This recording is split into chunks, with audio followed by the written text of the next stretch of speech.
we can do better. We expect our children to do more than minimum standards in our classrooms. We ourselves should do more than minimum standards in providing educational opportunities for them. We can do better, we must do better, and under new leadership in the corner office, we will do better. In regards to public safety and quality of life in our community, Manchester used to be the best place to live and raise a family. Our city used to boast a very strong quality of life, but the current reality is that families are looking to raise their children elsewhere. I know this is true because I hear it every day speaking to voters. People aren't happy about it, but that's the reality. And though it's understandable, it's also unacceptable. And we've been standing idly by while this is happening. According to the FBI, violent crimes have increased annually over the last 4 years. Robberies are up 20% from where they were in 2009. And earlier this year, our city saw 30 burglaries in a single week. 30 burglaries of homes and businesses in Manchester. That's unacceptable, and it won't be tolerated under a Patrick Arnold administration.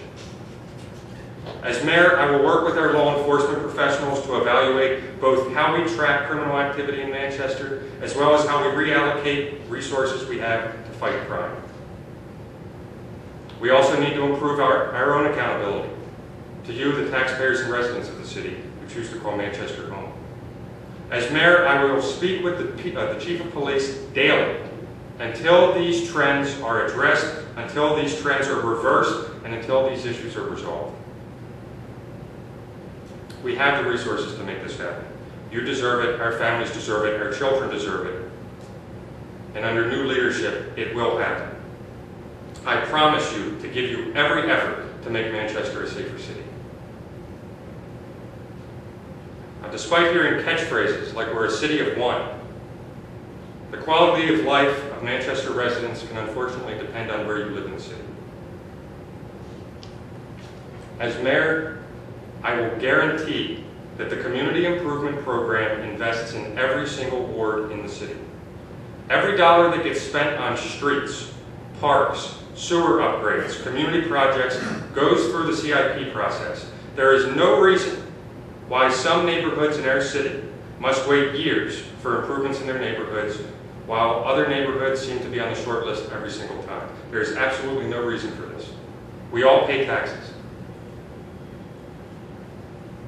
If we say we're one city, we need to live up to that. We need to actually act as one city. With regards to job growth, economic development, Manchester used to be the leader in industry and innovation in our state. Mayor Wazorek is known for his vision for the Manchester Airport, for the Verizon Wireless Arena. Mayor Baines paved the way for the Fisher Cats ballpark. Mayor Baines pushed his shoulder against the wall to bring Manchester schools to the forefront of discussions at City Hall, and he made no apologies for doing so. Mayor Ginta genuinely fought for fiscal restraint in city government. And before all of them, Mayor Dupuy made enduring and long-term investments in transportation infrastructure, in housing for senior citizens, and in economic development. What has the leading economic development initiative been under this administration? What is the Gatsis administration known for? 3 Ds: divisiveness, dysfunction, decline. Manchester is not New Hampshire's leading city merely because of the size of our population. Such a reputation must and should be earned. We need to think big. We need to pursue projects that serve not just certain interest groups, not just specific businesses, but the community as a whole that move us forward. As mayor, I would cut red tape in the zoning process so that urban blight would be a thing of the past. We need to incentivize the development of empty lots, abandoned warehouses, and neglected residential properties. Other communities throughout the country have a construction boom in their downtown, and we're going to as well. Every Manchester resident, regardless of which neighborhood you live in, will be proud to call Manchester home. I believe that some of the city's greatest opportunities are found at the Merrimack River.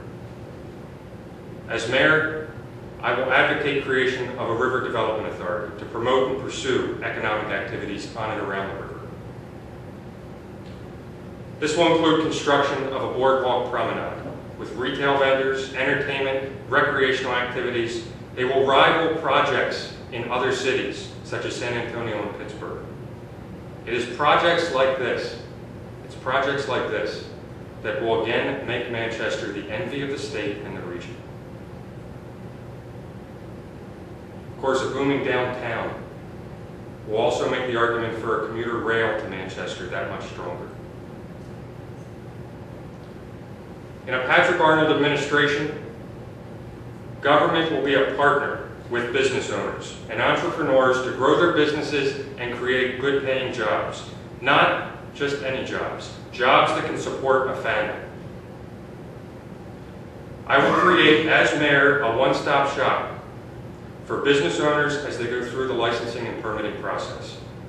And to cut politics out of the equation, we will make sure that that process is not housed inside the mayor's office. The era of business owners needing political friends inside City Hall must come to an end.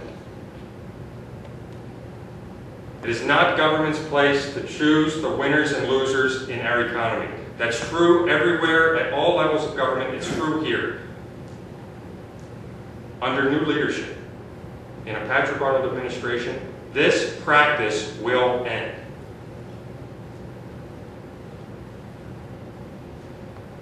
Now, some people have observed that at age 30, I'm the youngest alderman in the city. That's true, and I am. But I'm old enough to care deeply about my daughter's future. I'm old enough to know that minimum standards is not acceptable. I'm old enough to know that 30 burglaries in 1 week is not the city I want her to grow up in. It is not the city I want her children to grow up in. I'm old enough to know these things, but I'm also young enough to know that it doesn't have to be this way. I am not so jaded. I am not so entrenched. I am not any of these things for a single minute so as to believe that the current challenges we face are inevitable or impossible to overcome, because they are not impossible to overcome. No one's going to convince me that we don't have the resources to fix all the potholes or make our streets safe or have the best education system in the state of New Hampshire. We can afford these things with the resources we have, but we need new leadership to have the forethought and the willpower to do it. 3 R's, right? Together, we will restore our commitment to our children. We will renew our role as the leading city of the state of New Hampshire, and we can, I am telling you this, we can and we will reform the way city government is managed. We will reform the way it serves its people. I have seen the potential of the people in this city when there is resolve. When the current mayor said he is willing to look at a proposal for a private prison in our city, I opposed it. Others opposed it, and we were able to close the door on that nonsense. So I'm asking all of you today, let's fight for something worth fighting for. We are the largest city in the state. We have a responsibility to lead the way in New Hampshire. If you believe in our vision that Manchester is supposed to be the best, the very best that our state has to offer, I'm asking for your vote. If you believe that we can do better, I am asking for you to join our campaign. There are many ways to be involved. Visit our website at arnoldformayor.com. Hear more about our plans for progress for moving Manchester forward. Hear about the different things we're doing in the community, and learn how you can get involved and take part in that process. My name is Patrick Arnold. I'm running for mayor of Manchester. I believe in Manchester. I believe in the people of this city. I know that our best days are right around the corner.